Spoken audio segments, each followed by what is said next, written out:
প্রধান উপদেষ্টার এই যে পুরো অন্তর্বর্তীকালীন সময়ের দায়িত্ব তো শেষ হতে যাচ্ছে, তো সব মিলিয়ে দায়িত্বটা আসলে কতটা সামলাতে পারলেন আপনারা? আমরা বলবো যে উনি মানে he did an excellent job. উনি ওনার টিম এমন মানে হিস্টোরিক জব ছিল, এবং যেই কাজগুলো ওনারা করেছেন এটা আমি বলবো যে অ্যামেজিং জব।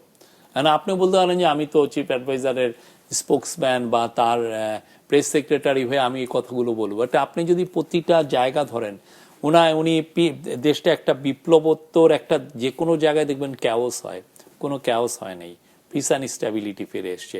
বিপ্লবোত্তর যে কোনো জায়গায় আপনি দেখবেন যে ইকোনমি ওই মাইনাসে চলে যায়, গ্রোথটা মাইনাস হয় না, এখানে প্লাস হয়েছে। কিন্তু আপনি হয়তো আশা করছিলেন 10, ওইটা তো হবে না, 4-5-এ আছে।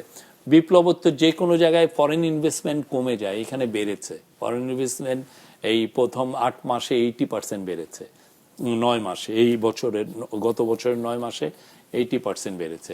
তো এই যে আপনি যদি পুরো ডেটাগুলো দেখেন, সবগুলোই দেশের ফরেন পলিসিতে ভাইব্রেন্সি ফিরে এসছে, মর্যাদা ফিরে এসছে। আমরা এখন সবার সাথে বন্ধু। আমরা আমাদের ফরেন পলিসি একটা দেশের কাছে বন্দুক দেই নেই, ঠিক আছে?